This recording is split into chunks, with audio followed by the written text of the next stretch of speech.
हिंदू समाज को बहुत तेजी से नीचे गिरते हुए देखा है। इकोसिस्टम जो है, जो उनका है, वामपंथियों का है कि इनको परिवार से तोड़ दो, ये धर्म से तो अपने आप विमुख हो जाएंगे।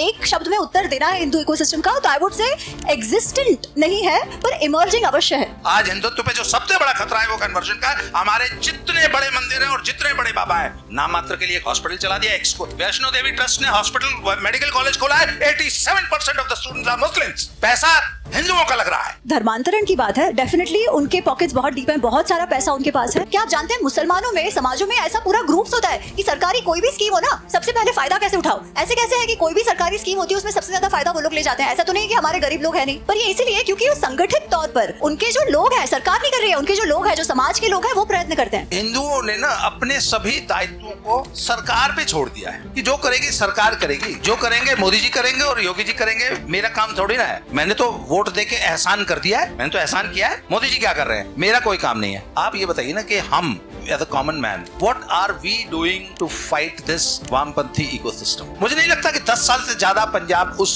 हमले को झेल पाएगा जो कन्वर्जन का हमला इस वक्त पंजाब पे हुआ है। क्यों? क्योंकि किले का दरवाजा अंदर से खोल दिया एसजीपीसी ने और खालिस्तानी सिखों ने। उनको उनके साथ जो डील हुई, उसमें डील में ये था कि मिशनरीज को फ्री हैंड देना पड़ेगा। उन्होंने बोला जी वचन मारा, बस कह दो पास में सब कुछ था, ये भी हमसे आया, वो भी हमसे आया, कोई भी वेस्टर्न डिस्कवरी एआई वो तो हमारे वेदों में था। नहीं, इस प्रकार का इतिहास नहीं। ये तो वही है चेरी पिकिंग, जो लेफ्ट करता है हम भी वैसे ही कर रहे हैं, उस प्रकार का नहीं। जो सत्य है, जो सत्य की खोज हमारे पूर्वजों ने की है, वो सिविलाइजेशन बनाने के लिए, उसको समझकर उसको हम आगे बढ़ा सकते हैं, उसे धरोहर समझकर। आई थिंक ये बहुत महत्वपूर्ण है। इसके अलावा प्राइड आ ही नहीं सकती। हिंदू इकोसिस्टम जो है उस मूल्यों के राज को रोकने वाला एक आधार है। इकोसिस्टम बन रहा है, बट वो इकोसिस्टम टॉप डाउन नहीं है जैसे लेफ्ट लिबरल का है। हमारा इकोसिस्टम बॉटम्स अप है, driven by common people, driven by common Hindus, जो चाहते हैं कि कल्चरल रिसर्जेंस हो, जो अपने रूट्स को समझना चाहते हैं।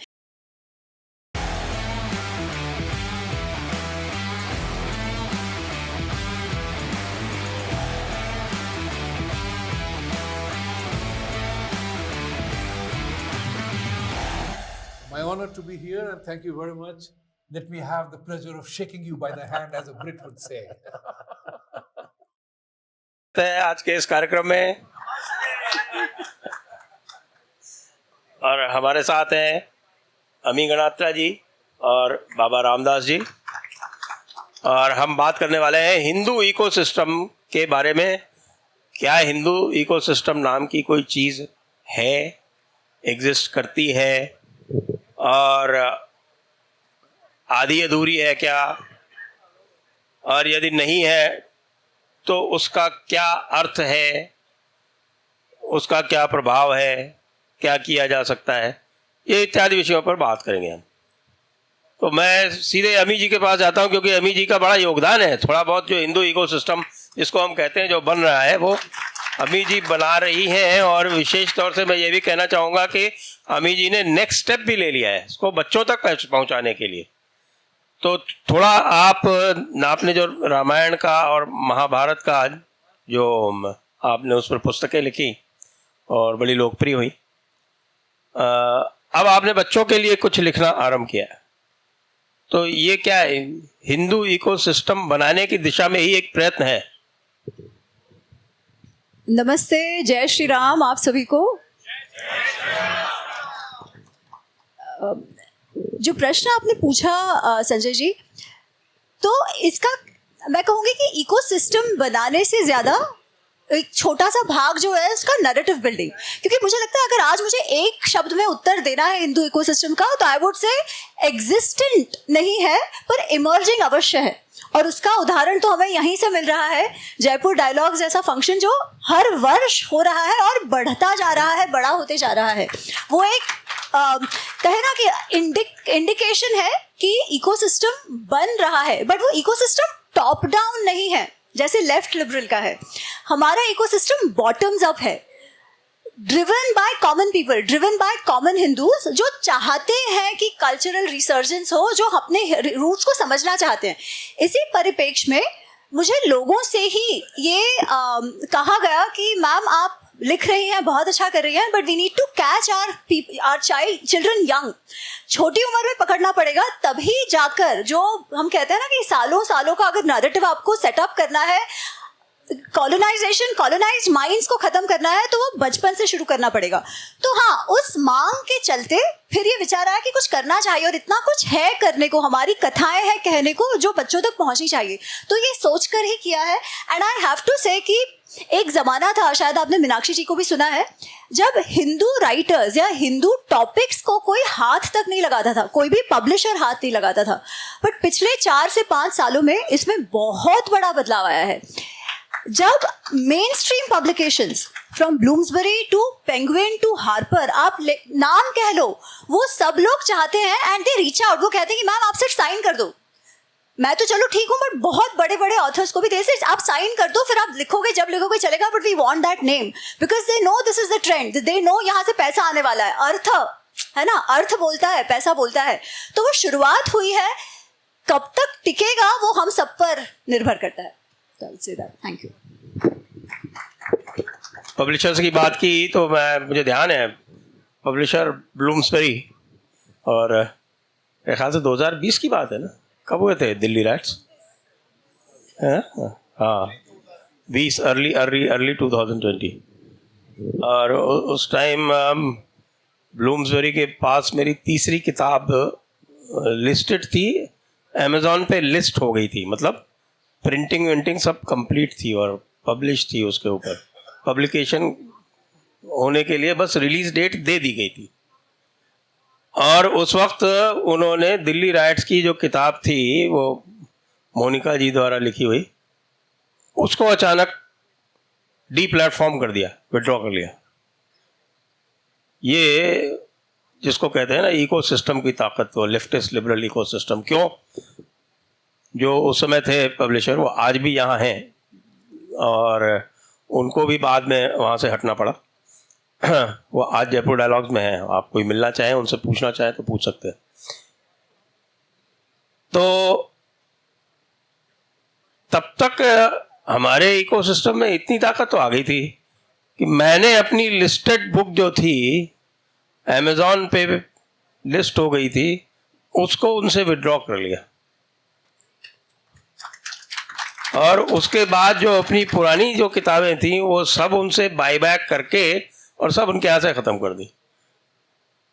तो ये ताकत थी उस इकोसिस्टम की, जो अब इस इकोसिस्टम द्वारा कम से कम चुनौती तो दी जा रही है। बाबा रामदास जी से पूछूंगा, क्योंकि बाबा रामदास जी का मैं आपको परिचय दे दूं, बहुत से लोग जानते नहीं होंगे कि आप जो थे कुश्ती के खिलाड़ी रहे और कुश्ती के कोच रहे, और कुश्ती के कोच रहने के साथ साथ आपने गृहस्थ जीवन के बाद फिर कहा कि मैं अब भारतीय परंपरा के अनुसार वानप्रस्थ में जाऊंगा। तो इस समय वानप्रस्थ में आपने ये सारी चीज़ें बड़ी निकटता से देखी हैं, तो मैं आपसे पूछना चाहूँगा कि पिछले 10 वर्षों में कोई अंतर देख रहे हैं आप? राम राम जी सभी को।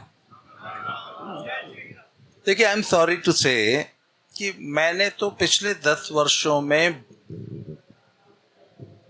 हिंदू समाज को बहुत तेजी से नीचे गिरते हुए देखा है। आज से 10 साल पहले या एग्जैक्टली देखें तो शायद 4-5 साल पहले रील्स और शॉर्ट्स का ये प्रादुर्भाव हुआ और हमने गांव की बहुओं को अपनी छत पे ठुमके लगाते देखा।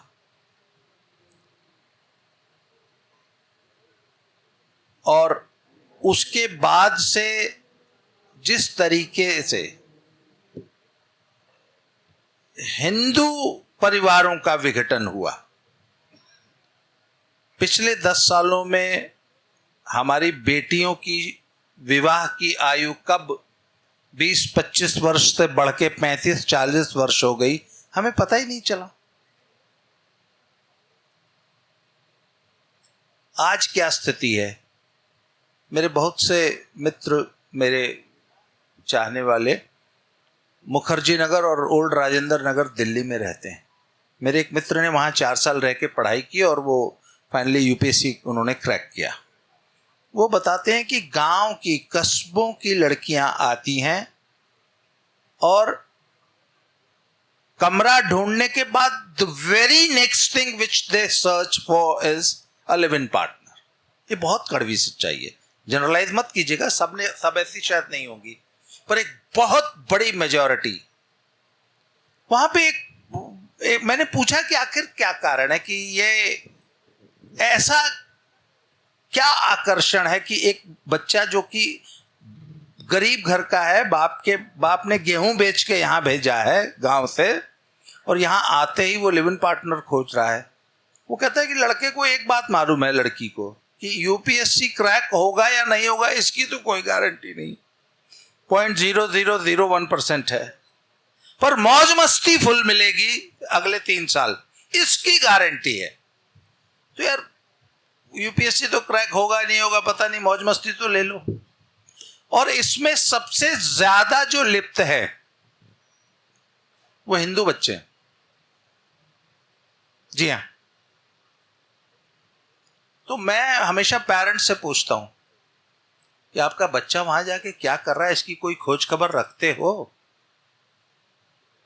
और मैंने कहा कि जहां हमारे सो कॉल्ड दुनिया की सबसे टफ एग्जाम की तैयारी चल रही है, और दुनिया के, हिंदुस्तान के नहीं दुनिया के सबसे सो कॉल्ड ब्रिलियंट बच्चे वहां तैयारी कर रहे हैं, उनका ये चारित्रिक पतन कि एक लड़का लड़की वहां अगर 4 साल रह जाते हैं तो औसतन 20 से 25 लिव इन पार्टनर्स चेंज करते हैं। जी हाँ, कुछ लोगों को मेरी बातें बहुत बुरी लग रही होंगी, मैंने कह दिया सब ऐसे नहीं है। तो मैंने कहा जब ये लोग फिर जब आईएएस आईपीएस या अधिकारी बनते होंगे तो क्या इसको आप चरित्र मानते हैं? और क्या इस चरित्र का व्यक्ति भारत का सबसे महत्वपूर्ण राजनयिक या प्रशासनिक अधिकारी या पुलिस अधिकारी बनने की अर्हता रखता है? और 99% हिंदूज हैं। ये क्यों पतन हुआ? हमारा फैमिली सिस्टम, हमारा जो परिवार में संस्कार देने की जो परंपरा थी, माता निर्माता भवती एक टर्म तो है, पर मां तो पालन पोषण करती थी, पिता आजीविका का प्रबंध करता था, संस्कार देने का कार्य दादा और दादी का होता था। दादा दादी हमारे परिवार परंपरा में बच्चों को संस्कार देते थे। आज की परंपरा में दादा दादी से तो परिचय नहीं होता बच्चों का, आज तो एकाकी परिवार है। स्पेशली शहरों में तो इतना बुरा हाल है कि बच्चों ने अपनी मां के अलावा किसी दूसरी महिला को पहचानते नहीं है। तो ये हिंदू परिवारों का जो विघटन हुआ, तो हमारी जो संस्कार देने की जो सिस्टम जो हमारा हजारों सालों से चला आया था, वो ब्रेक कर गया है। तो हमारा और आज की तारीख में तलाक के रेट्स देख लीजिएगा, और लड़कियां सिर्फ एलिमनी लेने के लिए शादी करने लगी हैं, लड़के एलिमनी ना देनी पड़े इससे डरने लगे, शादियां सचमुच कॉन्ट्रैक्ट हो गई हैं। तो कहने का मतलब है हिंदू इस वामपंथी इकोसिस्टम ने सबसे बड़ा हमला हमारी संस्कृति पे जो किया, वो हमारे परिवार को तोड़ के परिवार पे हमला करके किया। और देखिए हिटलर ने भी कहा था कि जिस समाज की बेटियां भ्रष्ट हो जाएंगी वो समाज खोखला हो जाएगा, फिर तो उसको कभी भी आप तोड़ लोगे। हमारे परिवार सिस्टम पे सबसे बड़ा हमला है, और हिंदू इकोसिस्टम को सबसे पहले परिवार बचाने की, बच्चे बचाने की जुगत, इस पे कार्य करना चाहिए। इकोसिस्टम जो है, जो उनका है, वामपंथियों का है कि इनको परिवार से तोड़ दो, ये धर्म से तो अपने आप विमुख हो जाएंगे। तो ये वामपंथियों का जो षड्यंत्र है। अच्छा, 10 सालों में आपने भी महसूस किया होगा, पिछले 10 सालों में ये बहुत तेजी से बढ़ा है, और अगले 10 सालों में क्या होगा इसकी तो मैं कल्पना भी नहीं कर पाता हूं। आगे बातचीत में हम इसको आगे बढ़ाएंगे। जी अभी जी, परिवार के बारे में बड़ा गंभीर विषय लाए हैं बाबा रामदास जी, आपका क्या कहना? ये हमें सोचने की तो बात है ही, परिवार से ही संस्कार शुरू होते हैं, इसमें तो कोई दो राय है ही नहीं। परंतु मैं इसके विषय में मुझे लगता है इसमें बहुत सारी चीज़ें हैं। हम कैरेक्टर मेकिंग तो एक चीज़ है, बट दूसरी बात है कि आज जिस प्रकार जीवन है, और ये 10 साल की बात नहीं है, मुझे लगता है 10 साल में ये उभर के इसलिए आया क्योंकि सोशल मीडिया पे इस पे के बारे में बातें ज़्यादा हो रही हैं। ऐसा नहीं है कि 10 साल में परिवार टूटने लगे हैं, ये तो it has been going on for a while. और इसका कारण भी ये है कि जो भारत में भी लोग रह रहे हैं, काम के लिए सिटीज़ में जाते हैं, है ना, और जाना भी पड़ता है। और जब जाते हो तब आप क्या करो, तब ऑब्वियसली आपका घर से, दादा दादियों से नाता टूट रहा है। Is there a way, can we make communities around us? और मुझे लगता है हाँ, अलार्मिंग है, पर इतना भी नहीं है, क्योंकि मेरा जितना इंटरेक्शन हो रहा है वो ऐसे लोगों से हो रहा है जो सच्ची में परिवार के साथ रहते हैं, काम करते हैं, बड़े बड़े ऑर्गेनाइजेशंस में रहे हैं, पैसे भी कमाते हैं, लड़के लड़कियां दोनों कमाते हैं, घर से अलग भी रह रहे हैं, फिर भी बच्चों पर समय भी देते हैं, कम्युनिटी बिल्डिंग करते हैं। अब कम्युनिटी हमेशा, आज वी हैव टू एक्सेप्ट कि शायद दादा दादी वाली बात शायद पहले जैसे वापस ना आ पाए, देन व्हाट। परंतु मुझे ये लगता है कि अगर माँ बाप, चिन्मय मिशन है, आरके मिशन है, या ऐसी कोई भी संस्थाएं जो है, बाल विकास है, उनके साथ जुड़ने का काम करे तो भी संस्कार सिंचन हो सकता है।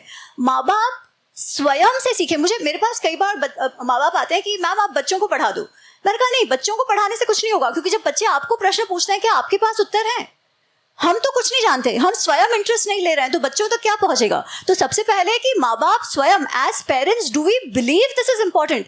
अगर ये महत्वपूर्ण है तो हमें स्वयं सीखना होगा, और फिर हमारे अपब्रिंगिंग में वो बच्चों तक आएगा ही आएगा, डेफिनेटली। जहाँ तक चरित्र की बात है, या बहुत सारी जो एलिमनी के केसेस है, वो डेफिनेटली हो रहा है। पर अगेन मुझे ये लगता है कि कुछ बातें सोशल मीडिया के कारण बहुत ज्यादा बड़ी होकर दिखती हैं, ऑन ग्राउंड इतना नहीं है। दीज आर केसेस जो सोशल मीडिया पे बहुत कहे जाते हैं, क्योंकि आप देखिए आज भी उल्टा भी हो रहा है, जहां स्त्रियों के साथ आज भी प्रताड़ना हो रही है। अभी रीसेंट केस जो बैंगलोर का था, पढ़ा लिखा लड़का और वो लड़की को मार दिया जहर देके, वो बैंगलोर का जो एक किस्सा आया है ना, तो ये भी हो रहा है। What do we do? ये तो हर जगह है, बट ऑन आवर एंड हम क्या कर सकते हैं?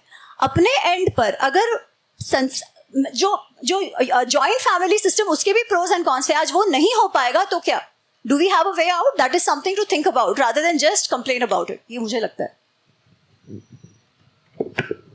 मैं थोड़ा सा इसको एक डायरेक्शन देने का प्रयास करता हूँ कि जैसा अमी जी ने कहा कि जिस प्रकार से रिश्तों में बदलाव आया, जिस प्रकार से आजीविका अर्जन का जो रास्ता है वो बदला है, तो उसमें दादा दादी विलग हुए हैं, और ऐसा लगता भी नहीं कि निकट भविष्य में कोई ऐसी स्थिति आने वाली है कि दादा दादी जो है वो वापस साथ में रह सकेंगे। आजकल तो दादा दादी से बात जो है वो वीडियो कॉल से ही होती। तो समय के साथ साथ उसके रास्ते तो निकालने पड़ेंगे। आपने एक लंबा समय बिताया एक कुश्ती के दायरे में, वहां भी आपने देखा कितना परिवर्तन आ गया। आजकल तो चार्जेस लगा देती हैं लड़की। अभी जो पूरा का पूरा ये किस्सा हुआ है, ये हमारे आपके गोंडा वाले जो थे, क्या नाम इनका, ब्रजभूषण शरण सिंह के, वो भी दिखाता है कि साहब के यहाँ मूल्यों में ह्रास हुआ है। लेकिन लोग मूल्यों में ह्रास और हिंदू इकोसिस्टम, मेरे हिसाब से हिंदू इकोसिस्टम जो है उस मूल्यों के ह्रास को रोकने वाला एक आधार है। और जो जब हम इस प्रकार की चर्चा भी यहाँ बैठ के कर रहे हैं, तो उससे भी उसका हल निकल रहा है, लोग सोच रहे हैं, लोग उसका मंथन कर रहे हैं, उसका विचार कर रहे हैं। तो यदि इसका एक ये जो समस्या आई है, जो मूल्यों का ह्रास है, तो मूल्यों का ह्रास और इकोसिस्टम, इसको थोड़ा सा अलग करके देख सकते हैं कि हम इकोसिस्टम को उपयोग में ला के मूल्यों के ह्रास को रोक सकते हैं? सर देखिए, बिल्कुल जो वामपंथी इकोसिस्टम है उसने हमारी जड़ पे हमला किया है, तो हमको अपना इकोसिस्टम बना के और सबसे पहले तो जड़ें बचानी होंगी और अपने इकोसिस्टम को इतना मजबूत करना होगा कि उनका दुष्प्रभाव हमारे समाज पे, हमारे सिस्टम पे न पड़े। भाई आप ग्लेशियर पे एक कप जो है, एक स्कूप बर्फ का रख दें तो वो और जम जाएगी, वो आइस, जो आइसक्रीम है। और वहां पे एक कप गर्म चाय का रख दें तो वो 10 सेकंड में ठंडी हो जाएगी। और रेगिस्तान की गर्मी में आप आइसक्रीम रख दे तो वो, तो जो जिसका जितना बड़ा इकोसिस्टम होगा वो छोटे वाले को निकल जाएगा। बात यह है कि हम हिंदुओं को अपना इकोसिस्टम उनसे बड़ा बनाना होगा। यहाँ पे जयपुर लिटरेचर फेस्टिवल होता था, भाई साहब ने उसका जवाब देना शुरू किया। आज मुझे लगता है छोड़ के भाग गए मैदान, कहीं और करने लग गए। उल्टा है, यहीं आ गए, पहले अच्छा, कहीं और थे। अच्छा, पहले कहीं और करते थे, उनको यहां आना पड़ा। तो बात यह कि उनको उनकी भाषा में जवाब देना पड़ेगा और उनकी ताकत से ही जवाब देना पड़ेगा, और जो उनकी ताकत है उससे ज्यादा ताकतवर इकोसिस्टम हमको बनाना पड़ेगा। देखिए, उसमें एक मुझे दिक्कत समझ में आती है कि हिंदुओं ने ना अपने सभी दायित्वों को सरकार पे छोड़ दिया है कि जो करेगी सरकार करेगी, हमें क्या करना है। जो करेंगे मोदी जी करेंगे और योगी जी करेंगे, मेरा काम थोड़ी ना है। मैंने तो वोट देके एहसान कर दिया है, मैंने तो एहसान किया है। मोदी जी क्या कर रहे हैं, मेरा कोई काम नहीं है। आप ये बताइए ना कि हम as a common man, what are we doing to fight this वामपंथी इकोसिस्टम। दिक्कत पता है क्या है, हमको तोड़ने के लिए कितनी ताकतें लगी हुई हैं। मैं पंजाब का सबसे बड़ा एग्जांपल देता हूं। पंजाब में धर्मांतरण ऐसे हो रहा है कि आपको मैं अगर किससे बता दूंगा तो आपको आश्चर्य नहीं होगा। मुझे नहीं लगता कि 10 साल से ज्यादा पंजाब उस हमले को झेल पाएगा जो कन्वर्जन का हमला इस वक्त पंजाब पे हुआ है। क्यों? क्योंकि किले का दरवाजा अंदर से खोल दिया एसजीपीसी ने, और खालिस्तानी सिखों ने उनके साथ जो डील हुई, उसमें डील में यह था कि मिशनरीज को फ्री हैंड देना पड़ेगा। उन्होंने बोला जी सतवचन महाराज। तो साहब, और आपको मालूम है 1000 से ज्यादा तो बड़े स्टार उपाधि, पास्टर्स बोलते हैं उनको, 1000 से ज्यादा हैं। और आप ने अगर दिसंबर में अगर कभी पंजाब कभी आने का मौका मिले, हर 100 मीटर पे पूरे पंजाब में इतना बड़ा होर्डिंग, हर एक पंजाब की हर एक सड़क पे इससे बड़ा होर्डिंग आपको पूरे पंजाब में देखने को मिलेगा, चंगाई सभा का और क्रिसमस सेलिब्रेशन का और इसका उसका। और मैं सुल्तानपुर लोधी में रहता हूं। सुल्तानपुर लोधी वो शहर है जहां बाबा गुरु नानक देव जी 14 साल रहे थे, और उनकी बहन बेबे नानकी की वहां शादी हुई थी, उनकी ससुराल थी, अपनी बहन के वहां रहते थे।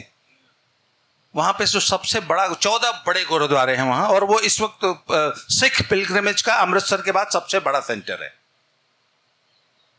वहां पे जो मुख्य गुरुद्वारा उसका नाम है बेबे नानकी गुरुद्वारा। बेबे नानकी गुरुद्वारे के मुख्य द्वार पर, ठीक जैसे ये मुख्य द्वार बना हुआ है, उसके बगल में जैसे यहाँ पे ये रेलिंग है ना, उसके बगल में जहां ये पंखा लगा है, उतना ही बड़ा होर्डिंग 25 दिसंबर को क्रिसमस सेलिब्रेशन का इनविटेशन बेबे नानकी के गेट पे लगा हुआ है, लगा रहता है, हर साल लगता है। और एसजीपीसी की हिम्मत नहीं है कि, अच्छा एक बात बताइए ना, गुरुद्वारे पे आपने क्रिश्चियन प्रोग्राम का इनविटेशन लगाया है, किसको आप इनवाइट कर रहे हैं? उस गुरुद्वारे में आने वाले सिखों को, श्रद्धालुओं को? और एसजीपीसी की हिम्मत नहीं है कि वो वार्डिंग हटवा दे। क्यों? और आपको मालूम है इस वक्त रेट क्या है? पाकिस्तानी सूट 150 रुपए में मिलता है जी, अमृतसर की बाजार में। 150 रुपए में एक पंजाबी सूट देके औरतों का कन्वर्जन हो रहा है। वो भाई साहब पीछे बैठे हैं जो कल बहुत नाराज थे कि हिंदू मंदिरों को नियंत्रण से मुक्त करो।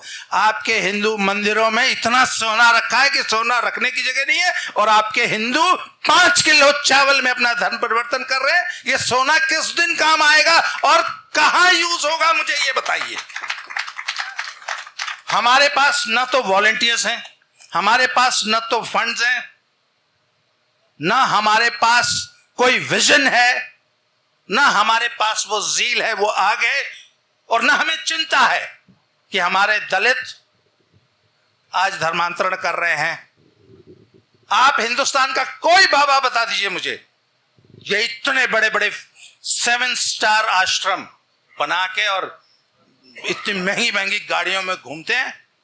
What are they doing to stop conversion? आज हिंदुत्व पे जो सबसे बड़ा खतरा है वो कन्वर्जन का है। हमारे जितने बड़े मंदिर हैं और जितने बड़े बाबा हैं, नाम मात्र के लिए एक हॉस्पिटल चला दिया। वैष्णो देवी ट्रस्ट ने हॉस्पिटल, मेडिकल कॉलेज खोला है। 87% of the students are Muslims. पैसा हिंदुओं का लग रहा है। हम हिंदू इकोसिस्टम बना रहे हैं। बताइए। आई एम सॉरी, मैं थोड़ा सा, मैंने तो आपसे समाधान पूछा था सर। मैंने खरी खोटी सुना दी, समाधान बता। बाबा की खरी खोटी सुन ली हमने, समाधान नहीं आया। एक मिनट। आप लोगों में से कितने लोग हैं जिन्होंने किसी गौशाला में एक गाय अडॉप्ट कर रखी है? हाथ उठाइए। I am surprised. बाकी जो लोग नहीं है ना, किसी गौशाला में किसी एक गाय को अडॉप्ट कीजिए, 1000 रुपए महीने का खर्चा आता है। अगर वाकई गौशाला को स्लॉटर हाउस से बचाना है तो उस गाय को अडॉप्ट, आप अपने फ्लैट में नहीं पाल सकते, मेरे आश्रम में पालिए। आप लोगों में से कितने लोग हैं जो धर्मांश फाउंडेशन को, मुझे बहुत खुशी होगी जिस दिन ये इस हॉल के सभी हाथ खड़े होंगे। और आप लोगों में से कितने लोग हैं जो कि इस चीज के लिए वॉलंटियर करने को तैयार है कि ठीक है, धर्मांतरण रोकने के लिए काम कीजिए, किसी एक गांव को हम अडॉप्ट करेंगे और हम उसमें घर घर जाके हर उस व्यक्ति की घर वापसी के लिए। देखिए, एक दिन जाने से नहीं होता है प्रयास। सर, जिस दिन 100 करोड़ हिंदू संकल्प लेगा उस दिन हिंदू इकोसिस्टम बनेगा। अकेले संजय दीक्षित के बस का नहीं है। आप ज्यादा इंपॉर्टेंट हैं, आपको आगे आना होगा। आपको चाहे हफ्ते में 1 घंटा काम कीजिए, उस इकोसिस्टम को बनाने के लिए, उसको सुदृढ़ करने के लिए आपको समय देना होगा। हफ्ते में सिर्फ 1 घंटा दो भाई। कोई अपने पसंद का कोई एक काम पकड़ लीजिए, उसमें आपका मास पार्टिसिपेशन चाहिए। अगर मिशनरी से लड़ना है, हमें 1 लाख करोड़ रुपए का बजट चाहिए और हमें 10 लाख वॉलंटियर्स चाहिए जो कि गांव-गांव में जाके उन लोगों की घर वापसी कराएं, और जो चले गए हैं उनकी घर वापसी, और जो जाना चाहते हैं, जा सकते हैं, उनको रोकने का काम आपको और मुझे आगे आना होगा। जी, आगे चलता हूँ। ये जो कुछ बातें रेखांकित की हैं बाबा जी ने, और इसमें ख़ास तौर से जो देख रहे हैं, जो पंजाब वाली जो बात बताई, और इस पे मैं कई बार बातचीत कर चुका हूँ। ख़ास तौर से एसजीपीसी का, सबसे पहले पंजाब में कन्वर्शन करने से पहले उन्होंने एसजीपीसी का कन्वर्शन किया पूरा, और जब एसजीपीसी का कन्वर्शन पूरा हो गया उसके बाद फिर बाकी का कन्वर्शन आसान हो गया। ये जो हिंदू इकोसिस्टम की जब भी बात होती है और उसमें जो समस्याएं आती हैं, उसमें एक बड़ी समस्या है कि उनके पास अथाह फंड हैं जो विदेश से आते हैं, और यद्यपि सरकार ने प्रयास किए हैं, एफसीआरए को टाइटन अप किया है, बहुत कुछ किया है, लेकिन उसके रास्ते इतने हैं कि उसको रोक पाना बड़ा दुष्कर कार्य है। तो इस दिशा में एक सामान्य व्यक्ति क्या कर सकता है? सामान्य व्यक्ति ये तो कर सकता है, क्योंकि मैं देख रहा हूँ ये हो रहा है, कुछ लोग कर रहे हैं, खासतौर से इस तरह की जो भी हरकतें होती हैं उसको उजागर तो करते हो और उससे भी चेतना आती है। जी, आप दोनों की बातों को आगे बढ़ाते हुए मैं ये कहना चाह रही हूँ कि जहाँ तक धर्मांतरण की बात है, डेफिनेटली उनके पॉकेट्स बहुत डीप हैं, बहुत सारा पैसा उनके पास है। परंतु मैं आपको एक एग्जांपल, बहुत इट्स वेरी पर्सनल इसलिए कहना चाह रही हूँ। हमारे घर पे एक हेल्पर थी जो काम करते थे मुंबई में, और वो कदाचित 10 हिंदू घरों में काम करती थी। एक दिन ऐसा हुआ कि वो आई घर पर, तो मम्मी कुछ पूजा हुई थी घर पे, तो उसे प्रसाद दिया। तो बोलती नहीं नहीं मैम, ये मैडम जी ये तो आपके भगवान का है। और हमने कहा आपके भगवान? आप तो हमारी, तो क्या आपके भगवान? तो बोलती है नहीं नहीं, अब मेरे भगवान यीशु है, अब मेरे भगवान यीशु है। और माँ को धक्का लगा। माँ ने कहा ये कैसे हो गया?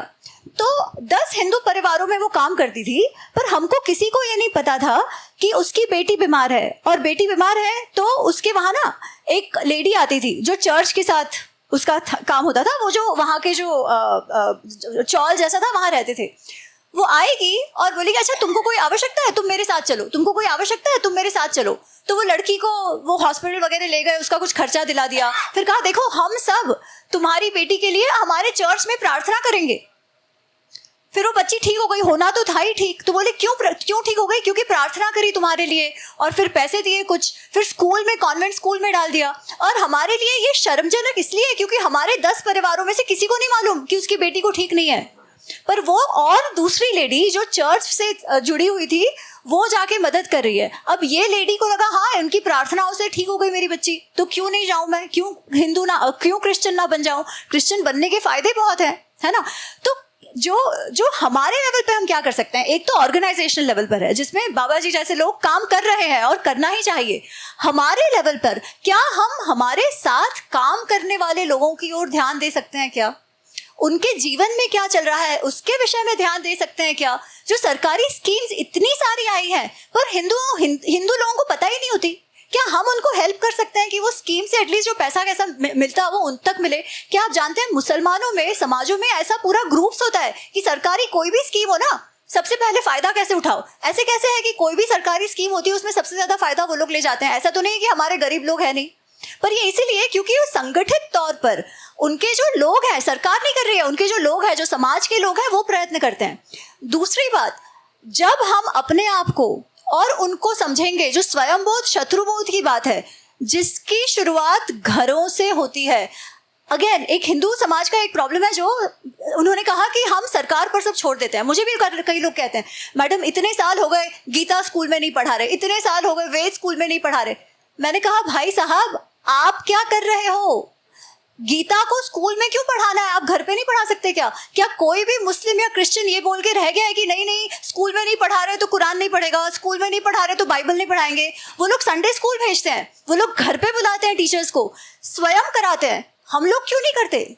इतना तो हम कर ही सकते हैं, घर से शुरुआत करो। और ये हम सब इंडिविजुअल लेवल पे कर सकते हैं। हम जब अपने आप को समझेंगे और शत्रु को समझेंगे, उनके टैक्टिक्स को समझेंगे, बच्चों से आप उनको ना, अगेन मैं किसी से मिली थी तो कश्मीर फाइल्स जब आई थी तब की बात है, हिंदू परिवार, मैंने कहा आपने दिखाया बच्चे को? 12 साल की उनकी बेटी थी। तो बोले नहीं नहीं बहुत गोरी, बहुत गोर है उसमें, बहुत खून खराबा है, तो नहीं दिखाया। मैं कहा वाह भाई वाह, आप चले इकोसिस्टम बना रहे हैं। आप अपने बच्चों को खून दिखा नहीं सकते, वो बकरी काट रहे हैं और खून कर रहे हैं, आप सोचो। और हम चले इकोसिस्टम बनाने, कैसे होगा? कौन करेगा? इकोसिस्टम बन भी गया तो क्या हम ही है ना जो करने वाले हैं। तो शुरुआत घर से होगी। आपको बच्चों को, अगर आपको आपके बच्चों की सुरक्षा चाहिए तो भी उनको क्या सही क्या गलत क्या हो रहा है वो बताना ही पड़ेगा। There is no other way out. Thank you. एक बात तो आपको वैसे माननी पड़ेगी, यद्यपि आप कह रहे हैं कि बड़ा मूल्यों का ह्रास हुआ 10 वर्ष में, कि एक स्तर पर जो हिंदू मूल्यों की चेतना है उसमें तो काफ़ी वृद्धि हुई है लोगों में, वरना आप इतने लोग यहाँ नहीं देख रहे होते। सोशल मीडिया का इतना फायदा तो हुआ है but it is just the tip. हाँ, तो वो टिप से शुरू करते हैं ना, जब हाँ। ड्राइंग शुरू करते हैं ना तो टिप से शुरू करते हैं, तो उस टिप से शुरू करके वो पूरा जो है वो ड्रॉ करके बताइए हमें। इसको तेज करने की जरूरत है। और ऐसे आयोजनों में मैं ये देखता हूं कि हम अपने घर की लेडीज को नहीं लेके आते। ज्यादातर हिंदुओं में मैंने ये देखी है, लेडीज बहुत कम होती है और बच्चे तो ऑलमोस्ट मिसिंग ही होते हैं। यूथ भी बहुत कम पार्टिसिपेट करता है। हम लोग कम्युनिटी मीटिंग्स करते हैं। अभी पीछे मैं दिल्ली में गया था तो मेरे एक मित्र ने लोग अपने पूरी सोसाइटी में लोगों को इन्फॉर्म किया कि ऐसे बाबा रामदास आ रहे हैं। मंदिर में एक छोटी सी हमने इनफॉर्मल सभा रख दी, करीब 30 कुर्सियां लगाई थी जिसमें से 25 भरी, जबकि 15 दिनों से हम उसका वो कर रहे थे। एक भी यूथ नहीं था और पार्टिसिपेंट्स में 60 to 70% of the people were +75। बात यह सर, हमारा यूथ नहीं जुड़ रहा है। बुजुर्ग तो चूंकि वो मैच्योर हो गए हैं, उनके पास बेचारों के पास काम भी कम है, चलिए वो जुड़ रहे हैं। सर यूथ को जोड़ने की जरूरत है। और मैं तो कहूंगा कि 12 साल के बच्चों को, वो आपने कहा ना कि हम 12 साल के बच्चे को सिर्फ फिल्म नहीं दिखाते, उसमें गोर है। वहाँ 2.5 साल के बच्चे के लिए टॉयज ऐसे बनाए गए हैं जिसपे जब छुरी फेरे तो लाल लाल निकलता है। वो होता तो रेड कलर, पर बच्चे को गर्दन काटने पे खून निकलेगा, ये सिखाया जाता 2.5 साल के बच्चे को। उसको आपकी गर्दन काटनी सिखाई जा रही है।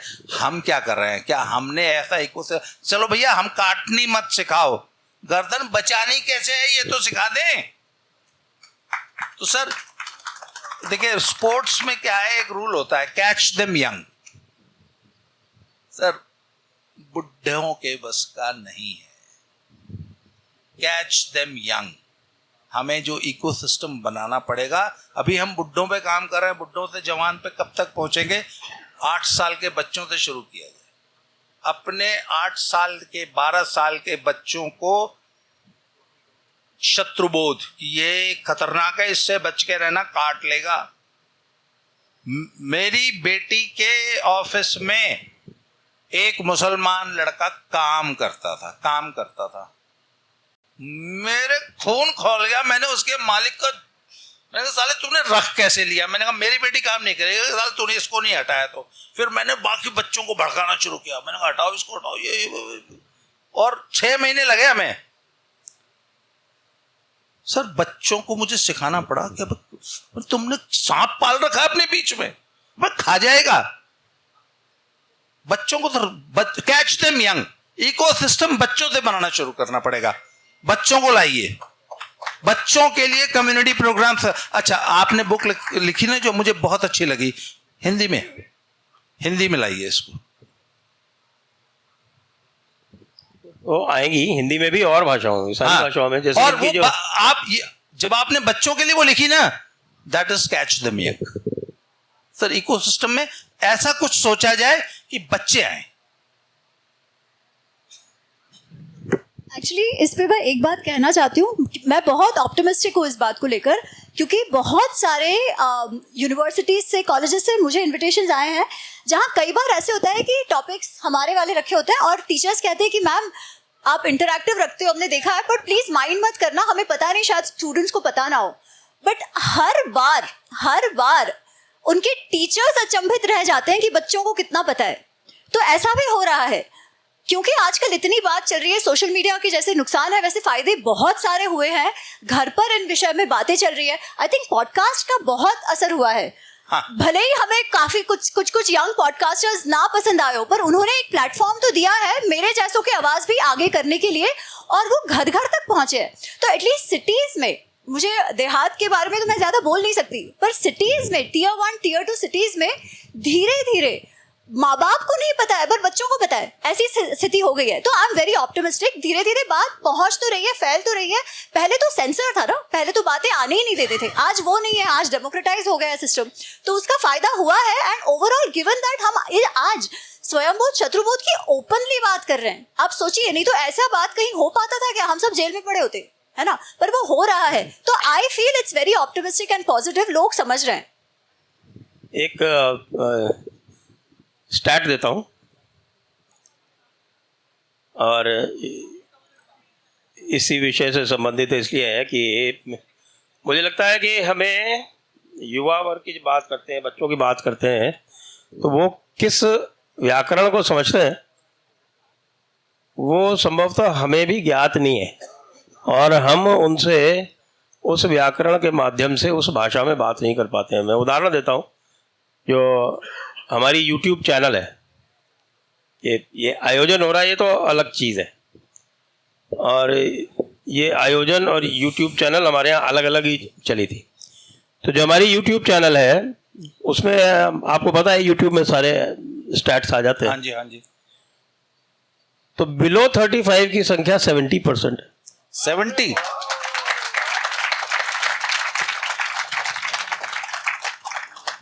नहीं, मतलब सरप्राइज्ड। आप अच्छा, अपनी- मैं जब आपने बात शुरू की तो मैंने कहा बिलो उसकी संख्या, मैं अंदाजा लगा रहा था, मैंने कहा 17-18% आएगी।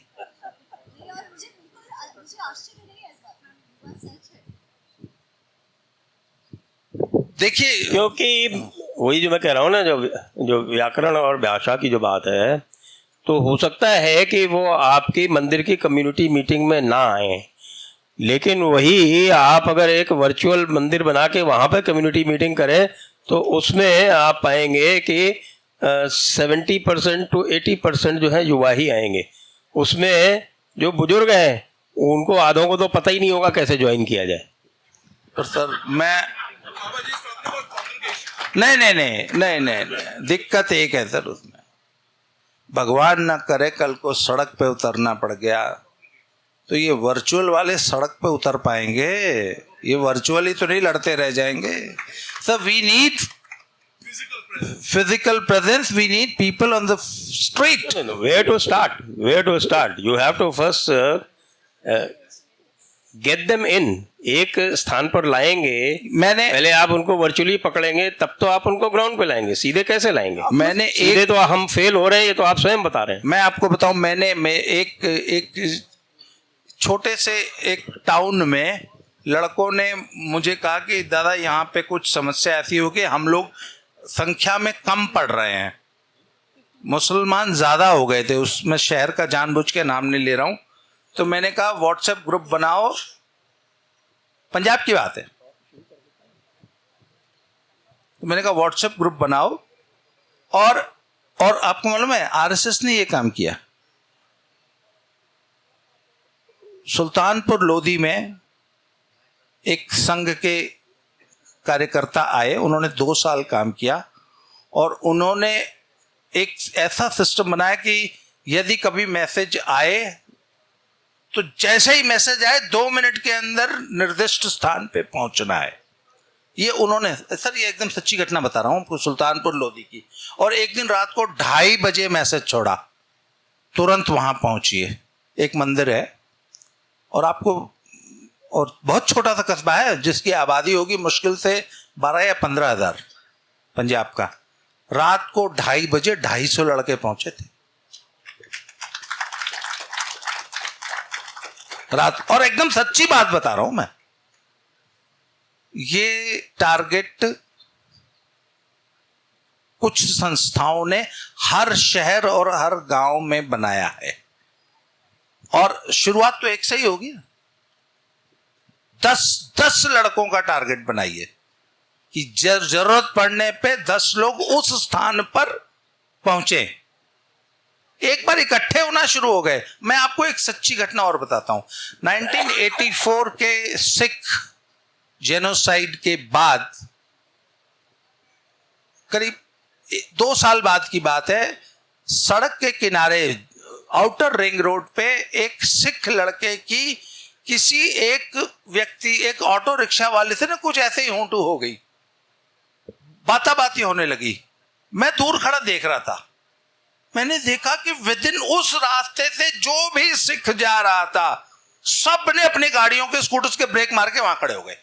और within 2, 3, 4 minutes I saw that auto rickshaw wala was all alone and 20 to 25 Sikhs had surrounded him within a period of only 3 to 4 minutes. वे पता है क्यों हुआ था?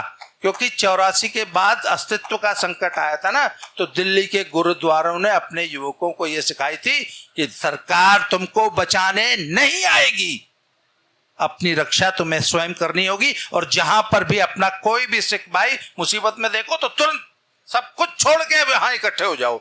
संख्या बल से ही आप हरा सकते हैं। आपको ये इकोसिस्टम बनाना पड़ेगा पूरे भारत में। जी, I think I have replied. जी, मैं इस विषय में एक चीज ऐड करना चाहती हूँ, ट्रैक्शन के बारे में। यूथ, अब उस पर क्रिटिसिज्म हो सकती है और वो पॉलिटिकल कह लो आप, पर आप सोचिए इस बार जेएनयू में ABVP actually did very well. ये कैसे हुआ? टीचर्स तो वही के वही है ना, ग्राउंड लेवल पे बच्चों में वो जागरूकता आ रही है, तो this itself is positive step. आपने कभी सोचा था ABVP doing well in JNU of all places?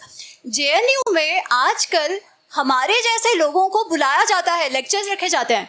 IIT Kharagpur में रखा जाता है, आईकेएस के सेशंस हो रहे हैं जिसमें बच्चे आ रहे हैं, तो डेफिनेटली फर्क पड़ा है।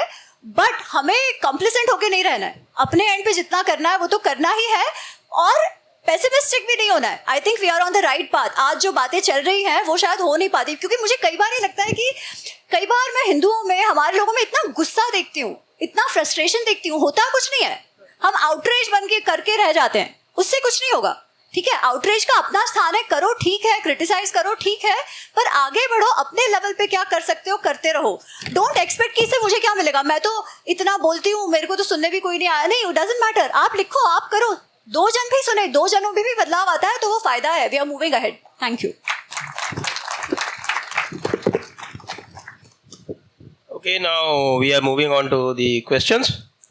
और क्वेश्चंस में एक बात मैं बता दूं, मेरे सारे प्रश्न हैं, सारे लिए नहीं जा सकते, तो इनको मैं फिल्टर आउट करूंगा और रूल ऑफ फिल्ट्रेशन बता देता हूं। पहला रूल ऑफ फिल्ट्रेशन, जिस किसी ने 50 वर्ड से ज़्यादा का क्वेश्चन पूछा है वो भूल जाए, उसका क्वेश्चन नहीं लिया जाए। And half of them are like that.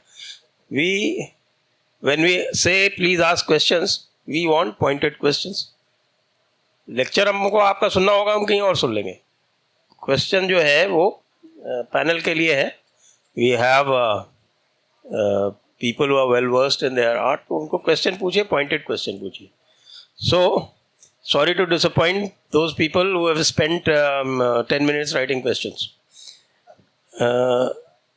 पहला क्वेश्चन है कि this is more an information and it's a very positive information, तो मैं इसको पढ़ देता हूँ। ये है कि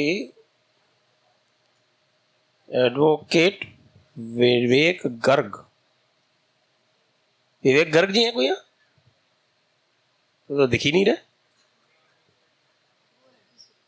अच्छा, okay okay okay okay.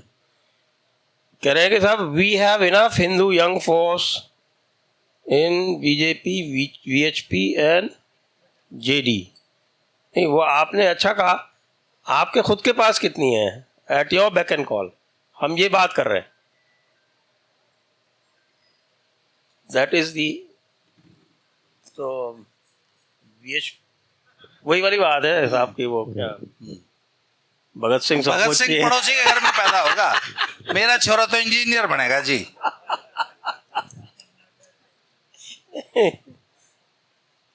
Ramdas ji से प्रश्न ये है कि क्या हमें धार्मिक संस्थानों से मिलकर हिंदू मिशनरीज तैयार करने होंगे? इस्कॉन और आर्य समाज इस मुहिम पर कार्य कर रहे हैं। ये भी विवेक गर्ग जी का ही है। ये गलती हो गई मेरे से, मैं एक व्यक्ति का प्रश्न दोबारा लेता नहीं। देखिए जी, ये भी रूल ऑफ फिल्ट्रेशन है, 1 man 1 क्वेश्चन। हाँ, चलिए मैं इसका जवाब दे देता हूं। जो चीज तलवार के रास्ते से आई थी वो तलवार से ही जाएगी। अब आप इसको चाहे जिस कॉन्टेक्स्ट में सुन लीजिए, और अगर उनके पास मिशनरीज हैं, वॉलंटियर्स हैं, फंड्स हैं, तो उसी रास्ते से उसका मुकाबला करना पड़ेगा. There is no shortcut. जी. ये है क्वेश्चन, अमी जी आपसे पूछ लेता हूँ, though I also have a view on this. Satyendra ji है मुंबई से. Will Gita teacher roping help? If yes, how can we create this ecosystem?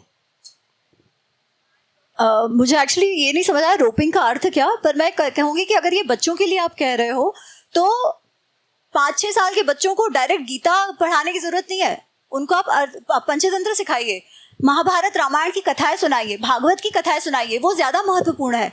Gita आप स्वयं सीखिए पहले, है ना, बच्चों का जाने दीजिए, पहले स्वयं सीखिए. Gita helps you deal with life better.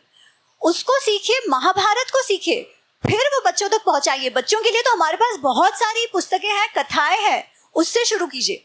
I think that is what I will say. उसके अलावा genuine urge to all of you कि आपके आसपास कोई भी बाल विकास केंद्र हो, संघ का हो, चिन्मय मिशन हो, आरके मिशन हो, कोई भी हो, ठीक है, कोई भी संप्रदाय का हो, एटलीस्ट बच्चों को वीक में एक सप्ताह में एक दिन आप बाकी सारे क्लासेस कराते हो वो भी कराइए. क्योंकि घर पे आप इतना कर सकते हो, जब उनको लगेगा कि नहीं मैं अकेला नहीं हूँ, मेरे साथ वाले भी बहुत हैं, तो वो जो कम्युनिटी है ना वो साथ साथ बिल्ड होगी. तो मुझे लगता है वो भी करना आवश्यक है बच्चों के लिए एटलीस्ट. और I am hoping, I am assuming ये बच्चों के लिए प्रश्न था, पर आप एक प्रसंग आता है मेरे और अमी जी के पॉडकास्ट में भी, हमने उसके बारे में चर्चा की है कि भगवान कृष्ण से किसी ने पूछा, जब महाभारत वगैरह सब समाप्त हो गई तो उनको पूछा कि भाई ये बताइए कि आप वो युद्ध के आरंभ होने के पहले वो अर्जुन को क्या बोल रहे थे? तो उन्होंने कहा नहीं, मैंने तो कुछ भी नहीं बोला अर्जुन को. नहीं ये कैसे कह रहे हैं, इतनी देर तक वहाँ 2 घंटे तक आप वहाँ उसको कुछ उपदेश देते रहे, अर्जुन ने अपने हथियार डाल दिए थे और उसके बाद फिर आपने उसको समझाया, तो वो क्या था? तो जानते हैं भगवान ने क्या कहा कि वो तो अर्जुन के लिए था. गीता ग्रहण करने के लिए पहले बच्चों को अर्जुन तो बनाइए.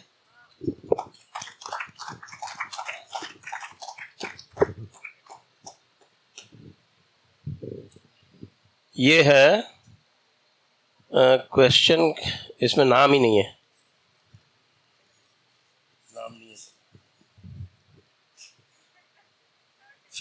Third principle, no name. Anonymous, not taken. Okay. वैभव संदवार, नोएडा.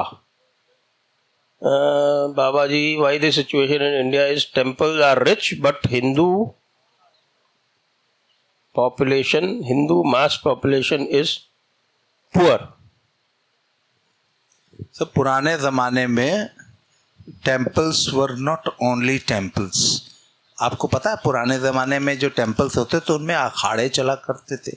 बिना अखाड़े के टेम्पल की परिकल्पना ही नहीं थी. और उन अखाड़ों में बच्चों को मल्लयुद्ध, मल्ल विद्या, शरीर सौष्ठव, मलखंभ, लाठी चलाना, भाला चलाना, तलवार चलाना सिखाया जाता था. आज भी कुछ मंदिर हैं जिनमें ये अखाड़े चलते हैं, और वो शक्ति का केंद्र था. वो गुरुकुल चलाते थे, इसलिए उनको रुपए पैसे से लोग सपोर्ट करते थे. नहीं तो पंडा जी को पैसे की जरूरत क्या है, आप बताइए ना. अरे भैया, आपने मंदिर में जो पैसा जमा किया वो कहीं खर्च होगा ना. मुझे बताइए खर्च कहां होता है? वैष्णो देवी वाले में तो 87% of the students are Muslims. आपके पैसे से चल रहा है. तो मंदिर को सुदृढ़ करना है कि जिससे मंदिर वो इकोसिस्टम बिल्ड कर सकें. अच्छा एक बात बताइए, इस देश में 6 लाख मंदिर तो होंगे, रिच मंदिर. 6 लाख मंदिर और गुरुद्वारे और बाबा जी लोग तो होंगे ना. 6 लाख गांव अडॉप्ट कर लें, एक भी कोई मिशनरी घुस के दिखा दे तो. क्यों? इतने बड़े बाबा जी के हिस्से एक ही गांव तो आएगा. इतने बड़े मंदिर के हिस्से एक गांव आएगा. एक गांव संभालना है आपको. जी, I hope I answered the question. Okay, next is Rajeshwar ji. Are you there? Okay. How do we get the pride in being Hindu, Hindu customs, culture, and become a narrative of the mainstream and become a pillar for the foundation of the Hindu ecosystem? जी अभी जी. एक ही उत्तर है, ज्ञान पाना इस विषय में. स्वयं बोध, शत्रुबोध का ये थीम है, पर स्वयं बोध के बिना प्राइड तो आना ही नहीं है. हमारा इतिहास क्या रहा है, हमारा वैल्यू सिस्टम क्या है, हमारे की प्रिंसिपल्स क्या है, हमारे रिचुअल्स क्यों होते हैं, ये सब जानना तो ही प्राइड आएगा. आज अगर हम किसी बच्चे को कहते हैं कि मेरे दादाजी करते थे, मेरे पिताजी करते थे, मैं करता हूँ, तुम भी करो, कोई नहीं सुनने वाला है. क्या आप जानते हैं वो क्यों हो रहा है? क्यों कोई चीज पढ़ाई जा रही है? क्या इसके पीछे कोई तर्क है या नहीं है? क्या इससे what is in it for them, what is in it for us?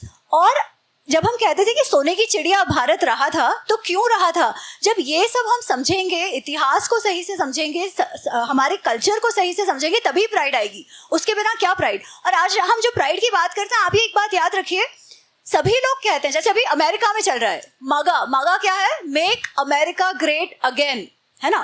तो मतलब क्या है? वो अमेरिकन प्राइड की बात हो रही है. प्राइड कहाँ से आती है? प्राइड पास्ट से ही आती है, इतिहास से आती है, सक्सेस से आती है. पास्ट से तो है, बट इवन करंट सक्सेस क्या है आपका? Is there something that you feel good about कि हाँ मेरे पूर्वजों ने ये किया था, मेरे पूर्वज इतने आगे थे. पर मैं एक बात और कहना चाह रही हूँ, इसमें ना झूठ से भी बचना चाहिए. जैसे बात होती है वेदों में सब कुछ था, व्हाट्सएप नहीं.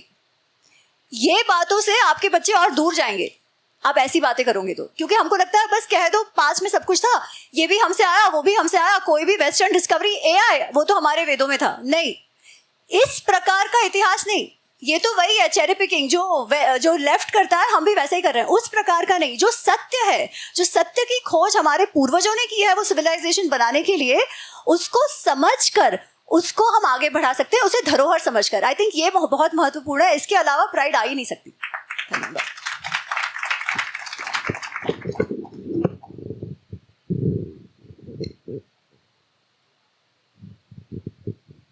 ये मैं पढ़ देता हूँ कि it sounded good. This is really not a question. It's an observation from Madhu Iyer ji. Are you there? मधु अय्यर. ये भी है rule number 4. If you've given a question and walked away, question will not be taken. Congress and left ecosystem still omnipresent. Courts to bureaucracy to academia. Sanatan ecosystem will take a long time to create, but do we have the time with the demographic change?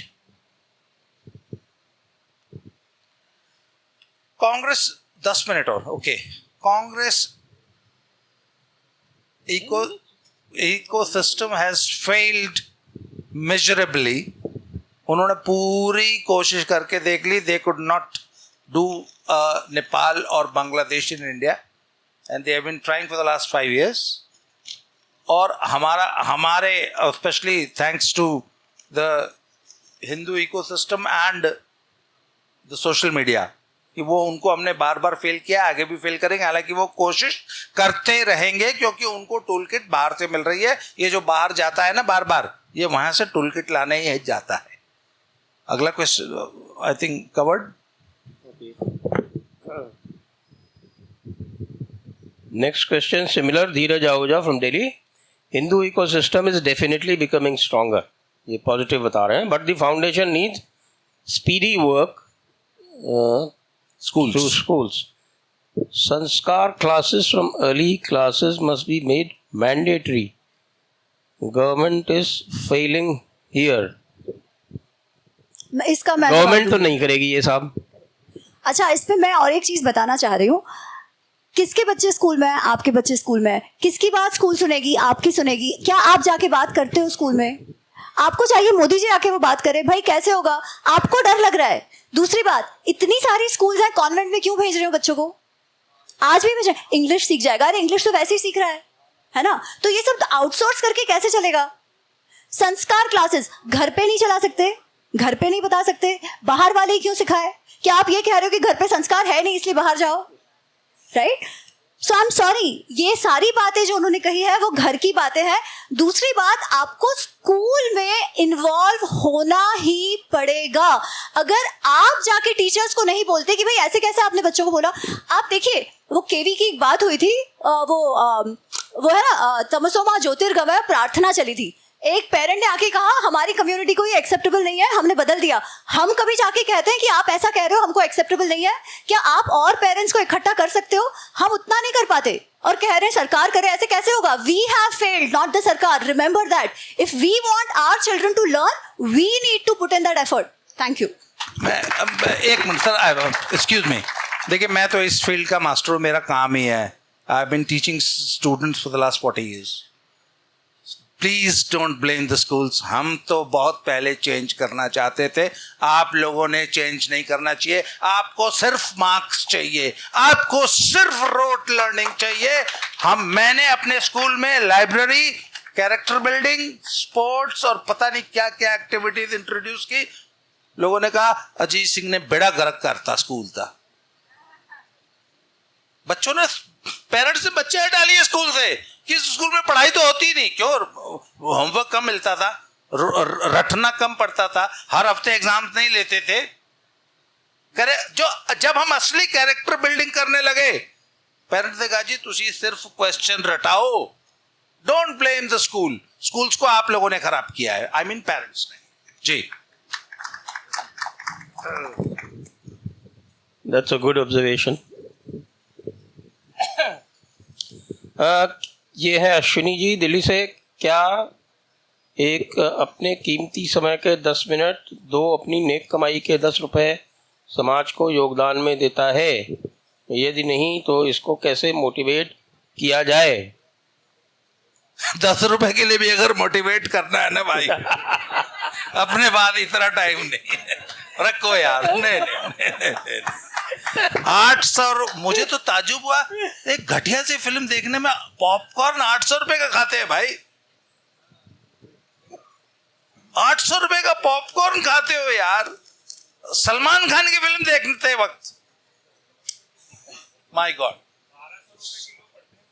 छोड़ो वो।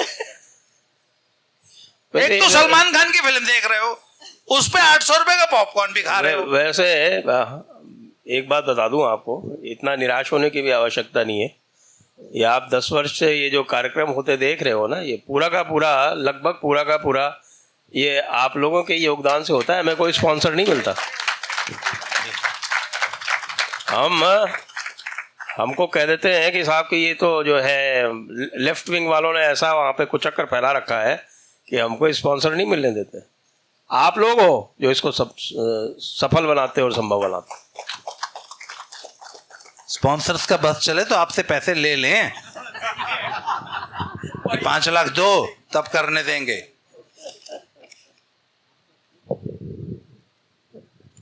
Now we come to the announcement और the winner question. ये है सत्येंद्र जी मुंबई से, जिन्होंने गीता वाला question पूछा था। आइए।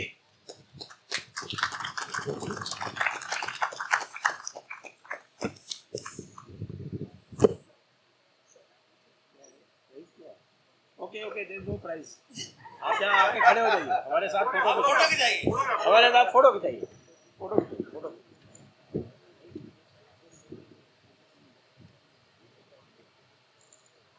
अरे आपको खिंचवानी है, आ जाइए। खींचनी है, खिंचवानी है भाई। आपकी फोटो ये लोग खींच देंगे भाई लोग। हाँ, लाओ, बुला रहे हैं भैया।